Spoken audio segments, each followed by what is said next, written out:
व्यासपीठ एसकेपी झटका news YouTube channel सुरू करण्यात आला आहे। तरी सर्व प्रेक्षकांनी चॅनलला लाईक करा, सबस्क्राइब करा व नोटिफिकेशन मिळवण्याकरता बेल आयकॉन प्रेस करा।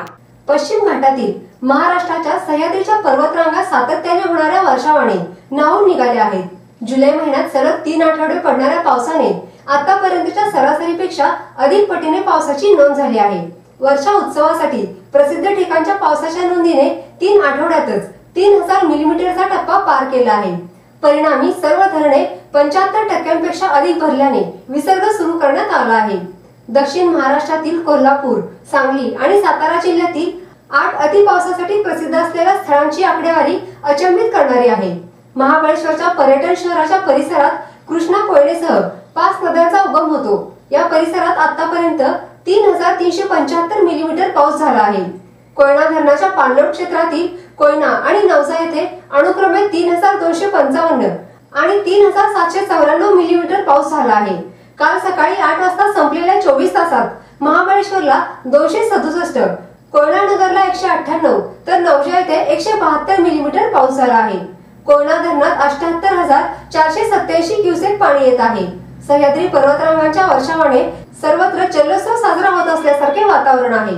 कोल्हापूर जिल्ह्यात गगनबावडा 3655, राधानगरी येथे 3177 तर आंबोलीला 3297 मिलीमीटर पावसाने चांगलेच धुतले आहे।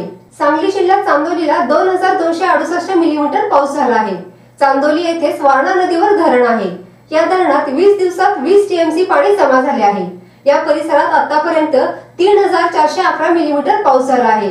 कोल्हापूर जिल्ह्यात शाहूवाडी तालुक्यातील निवळे येथे 3164, विशाळ गडाजवळील गजापूर येथे 3697, कुंभी धरण क्षेत्रावर 3121, राधानगरी तालुक्यातील हसने येथे 2905, वाकी येथे 2893 मिलीमीटर पाऊस झाला आहे।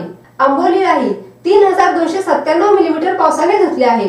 कोयना धरणाचे पाणलोट क्षेत्र महाबळेश्वर ते कोयना नगर सह्याद्री पर्वतरांगेत दक्षिणोत्तर कोयना नदी 70 किलोमीटर वाहत येत होती। या पाणलोट क्षेत्राचा विस्तार मोठा असून सर्वाधिक पाऊस कोसळतो आहे।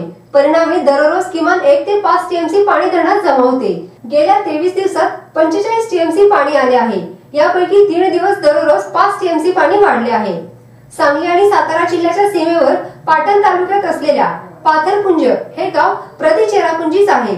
2019 मध्ये पाथरपुंजीला 10271 मिलीमीटर पाऊस होऊन त्याने चेरापुंजीला मागे टाकले होते। चालू वर्षी आतापर्यंत 4107 मिलीमीटर पाऊस झाला आहे।